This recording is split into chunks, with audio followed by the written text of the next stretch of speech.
messieurs, bonsoir et bienvenue dans votre journal. Dans l'actualité, ce lundi, l'ouverture à Abidjan de l'Africa CEO Forum, événement phare du secteur privé. Le Forum des chefs d'entreprise du continent est à sa 12e édition. 4 chefs d'État ont fait le déplacement d'Abidjan pour y prendre part aux côtés d'Alassane Ouattara. Ce sont environ 2000 participants qui ont été recensés à l'ouverture ce matin. Et elle est à sa première édition. La campagne nationale de sécurisation du transport par voie d'eau intérieure a été lancée ce matin. Le lancement s'est tenu à Tiaha, dans la commune de Dabou, où a eu lieu la noyade de 12 enfants le 21 avril dernier dans une pirogue. Cette campagne nationale vise à prévenir les accidents dans le transport lagunaire. Et puis au Burkina Faso, une attaque terroriste a fait plusieurs dizaines de morts dans le nord du pays dimanche. Des centaines d'assaillants ont attaqué simultanément le détachement militaire, les postes de police et de gendarmerie et ont fait des incursions dans les quartiers de Djibo, importante ville du nord du pays. On en parle en toute fin de journal. Voilà pour le sommaire, vous suivez le 19h50 et vous faites toujours bien. C'est la 12e édition et la 5e sur le sol ivoirien. Africa CEO Forum a ouvert ses portes ce lundi matin à Cocody. Des dirigeants d'entreprises parmi les plus influents sur le continent y prennent part. C'est le rendez-vous économique le plus attendu tous les ans et pas que par les hommes d'affaires.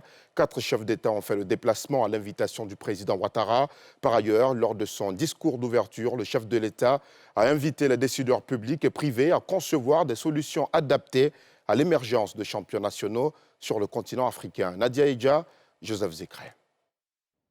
Dans les 10 prochaines années, le monde devra créer 1,2 milliard d'emplois et si rien n'est fait, l'Afrique ne devrait rentrer que 430 millions de personnes.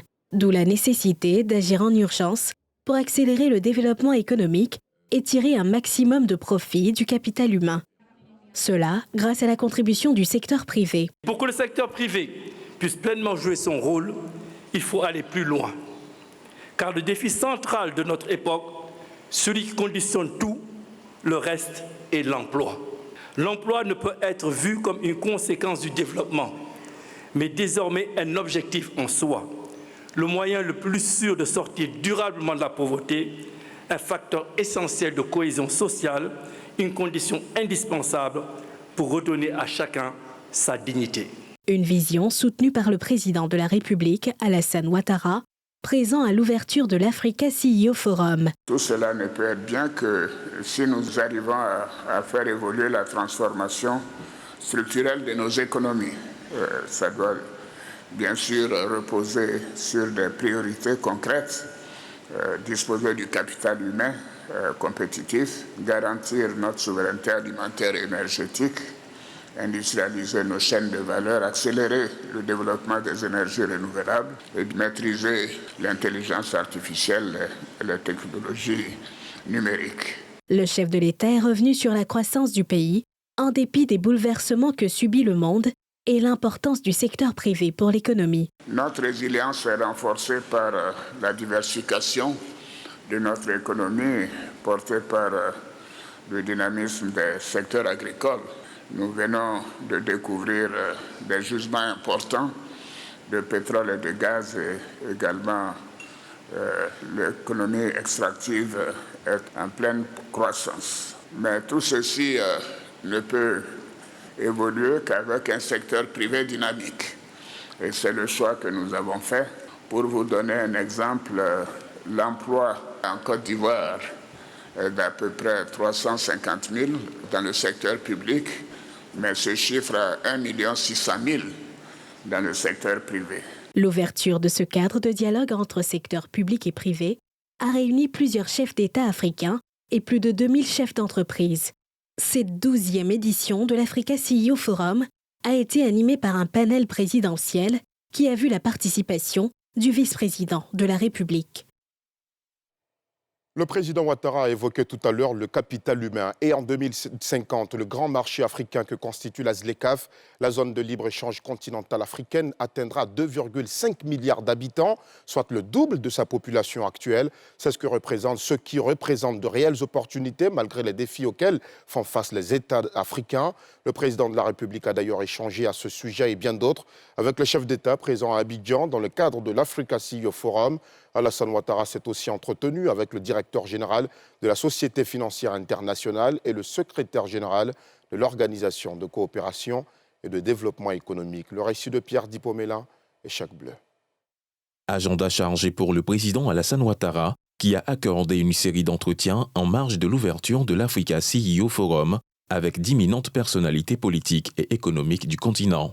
Le président Cyril Ramaphosa de l'Afrique du Sud, Mohamed Ould El Ghazouani de la Mauritanie, ainsi que Mathias Cormann, secrétaire général de l'Organisation de coopération et de développement économique OCDE, et Maktar Diop, directeur général de la SFI, Société financière internationale, qui a rendu compte de la dynamique de déploiement de l'institution à travers le continent. J'ai rendu compte au chef de l'État de l'évolution du dialogue au niveau de la Banque mondiale, particulièrement la volonté de décentraliser nos équipes. Au niveau de la SFI, maintenant, nous avons le nouveau vice-président, M. Ethiopie Stefara, qui sera basé à Nairobi. Nous avons le nouveau vice-président pour l'Afrique de l'Est du côté de la banque, qui sera basé aussi à Nairobi. Et donc, nous sommes dans un processus de décentraliser le leadership de nos institutions sur le terrain pour aider à la mise en œuvre des programmes. Le directeur de la Société financière internationale a évoqué les investissements de l'institution aux côtés de la Côte d'Ivoire, notamment dans le secteur de l'immobilier. Nous avons discuté du secteur du logement, qui est une priorité pour le gouvernement. Nous venons de signer avec des partenaires marocains un investissement important qui permettra la construction de logements sociaux. Madame le ministre nous a indiqué une liste de secteurs dans lesquels elle souhaiterait que la SFI investisse. Il y a un travail d'analyse approfondi qui a été fait, qui permet de définir des clusters dans lesquels il souhaiterait que la SFI investisse.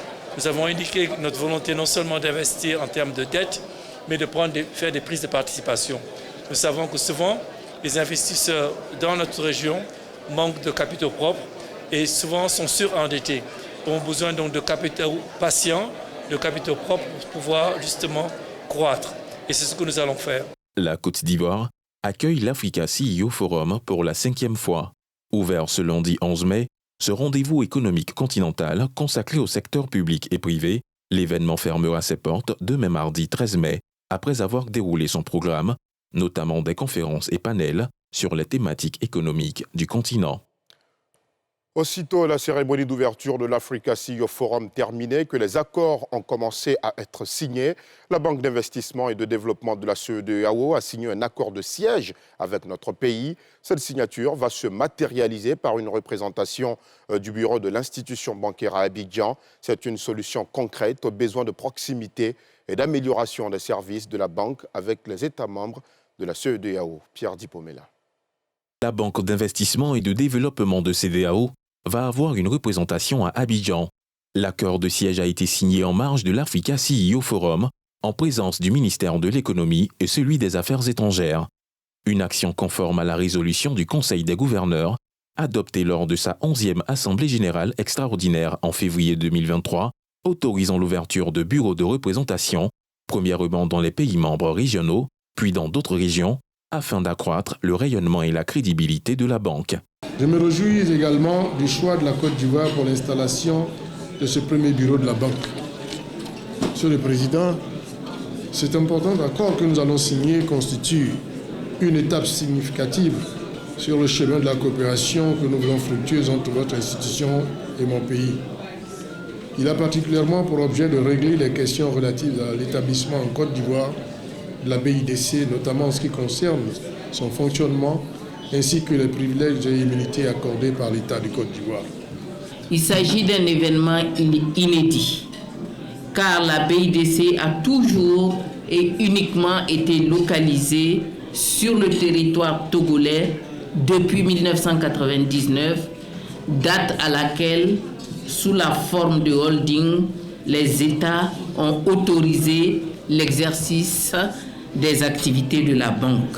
Des objectifs clairs seront assignés au bureau de la banque à Abidjan, à savoir rendre la banque plus accessible aux parties prenantes, faciliter ses interventions dans le pays et accroître l'empreinte de la banque dans la sous-région. Dans un autre chapitre, celui du transport, la Côte d'Ivoire apporte une réponse à l'insécurité dans le secteur du transport lagunaire. La première édition de la campagne nationale de sécurisation du transport par voie d'eau intérieure a été lancée ce lundi. Cette campagne nationale, lancée moins d'1 mois après la mort par noyade des 12 enfants de Tiara dans la commune de Dabou, vise à prévenir pareil drame. Le gouvernement veut aussi doter les différents opérateurs de transport déjà présents sur notre lagune d'équipements nécessaires. Moussani Kiema, Tanguy Konan. Première édition de la campagne nationale de sécurisation du transport par voie d'eau intérieure. Au bord de la lagune de Tiaa, dans la commune de Dabou, le ministre délégué auprès du ministre des Transports, chargé des Affaires maritimes, et celui chargé des sports et du cadre de vie. Une présence qui réitère la solidarité du gouvernement quant au drame survenu le 21 avril dernier, mais aussi qui invite les riverains à préserver le maximum de vie pendant le transport lagunaire. Donnant le coup d'envoi de cette campagne, Célestin Seredo a invité les populations lagunaires à respecter les mesures de sécurité. Chacun est invité à adopter un comportement responsable, à s'auto-éduquer et à s'auto-censurer. J'exhorte les conducteurs et les passagers au port des gilets de sauvetage pendant la traversée. Le nombre de places autorisées à bord doit être respecté. De même, les surcharges doivent être évitées. Les embarcations doivent être exclusivement utilisées pour les activités auxquelles elles sont dédiées. Nous restons engagés dans le combat pour un transport sécurisé sur les voies d'eau internes. Cette vaste campagne consistera à renforcer le travail déjà abattu par les agents des affaires maritimes sur la sécurisation du transport lagunaire.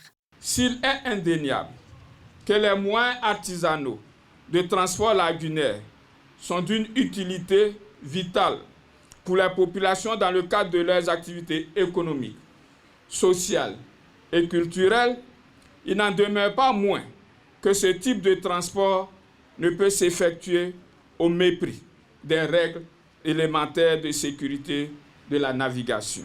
L'état d'effectuer d'une embarcation où les surcharges sont des situations qui doivent attirer notre attention sur les dangers que nous courons. Le ministre délégué a aussi remis à ces populations un don de matériel de protection et de sauvegarde composé de 200 gilets et 10 bouées. Rappelons que c'est dans la lagune de Tiaa qu'est survenue la noyade de 12 enfants le 21 avril 2025. C'est une vingtaine de villages de la localité qui a pris part à ce lancement. Dans le registre de la santé, ce 12 mai, le monde entier rend hommage aux infirmières. En Côte d'Ivoire, l'événement a été commémoré avec solennité et reconnaissance au grand amphithéâtre de l'INFAS, l'Institut national de formation des agents de santé dans la commune de Trècheville. Le récit de Faltia Koulibaly et Eric Kimo. C'étaient des acteurs du corps médical ainsi que des enseignants-chercheurs qui ont pris part ce lundi à la célébration de la Journée internationale des infirmières.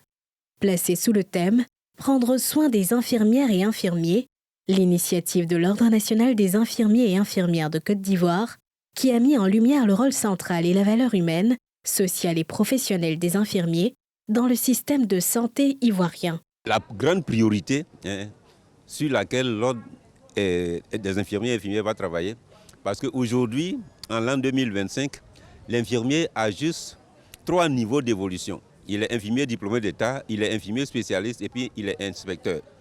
Alors que le niveau d'évolution dans la carrière professionnelle, sur le plan universitaire, il y a 5 niveaux d'évolution. Et à chacun de ces 5 niveaux correspond normalement un emploi dans la fonction publique comme dans le secteur privé. Et donc, par exemple, ceux qui sont spécialistes sur le terrain, ils vont accéder désormais à l'emploi d'attaché de recherche, de chargé de recherche, de maître de recherche et puis directeur de recherche. Ceux qui sont à l'école, ils vont commencer par assistant, maître assistant, maître de conférence et professeur titulaire en soins infirmiers. Le ministère de tutelle a pris également part à cette célébration. C'est après tant d'efforts visibles en faveur du secteur santé en général et des professionnels de santé en particulier, le gouvernement est en droit de s'attendre à des professionnels infirmiers et infirmières nouveaux, opérant plutôt comme des partenaires de santé matures, essentiels, irrépréhensibles, irremplaçables dans leur domaine de compétences. Je voudrais ensuite féliciter et encourager tous les infirmiers et toutes les infirmières pour votre dévouement et acharnement au travail quotidien, mais et surtout pour votre capacité de résilience face à la riposte nationale contre les épidémies, les urgences et particulièrement face à la récente pandémie de la Covid-19. Votre solide engagement a contribué à la réalisation des résultats très satisfaisants de notre pays, tant dans la prise en charge des cas hospitalisés que dans la couverture vaccinale de la population.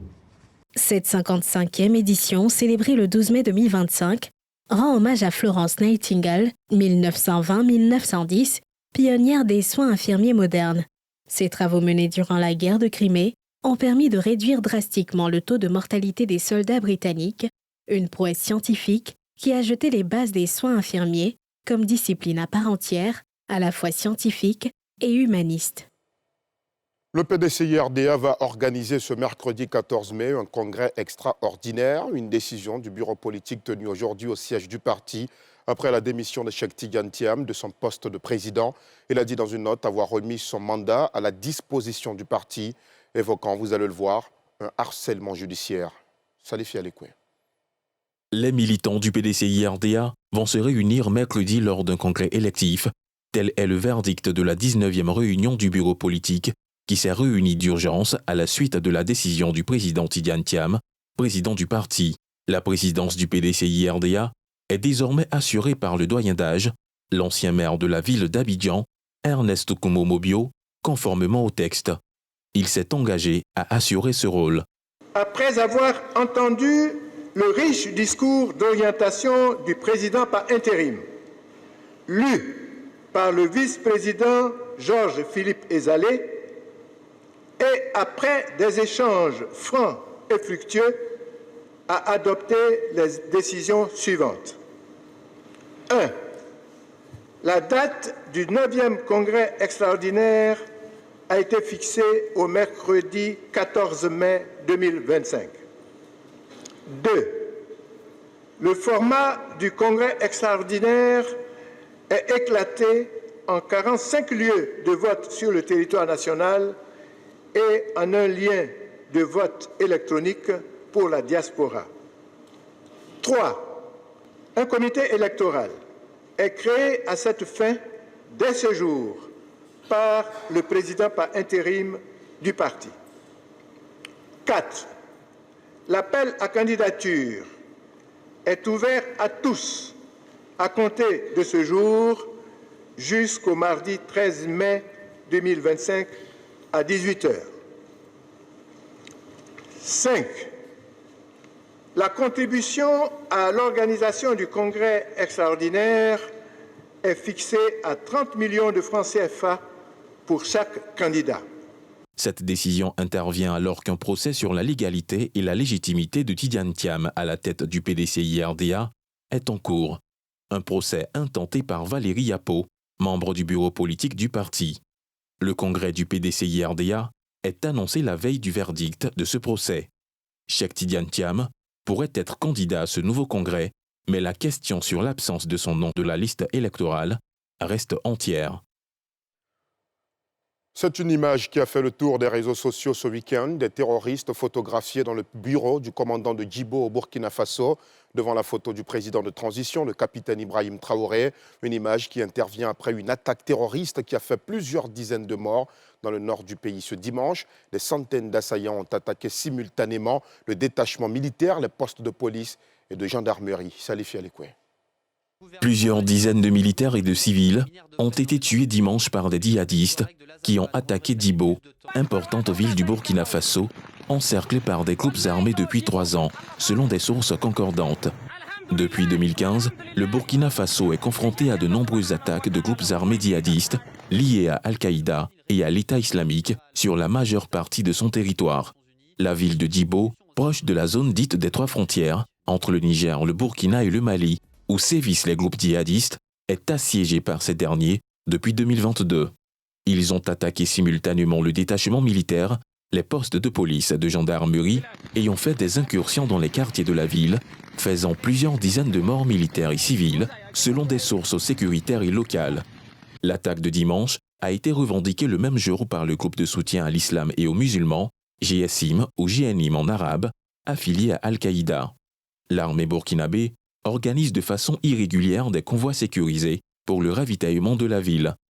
En septembre 2024, de nombreux habitants de Djibo avaient fui la ville après un ultimatum des djihadistes et en novembre 2023, 40 civils avaient été tués dans une attaque contre la ville. L'attaque de Dibo est intervenue alors que le capitaine Ibrahim Traoré rentrait de Moscou, où il a assisté vendredi à une grande parade militaire sur la place Rouge, aux côtés de Vladimir Poutine, à l'occasion des 80 ans de la victoire sur l'Allemagne nazie. C'est la fin de ce journal. Merci aux équipes techniques et de rédaction. Je vous remercie aussi de l'avoir suivi. À 20h30, un nouveau numéro de NCI Sport présenté par Tia avec cette grande question dans le débat. La Ligue 2 ivoirienne est-elle plus difficile que la Ligue 1 ? Passez une excellente soirée sur la nouvelle chaîne ivoirienne.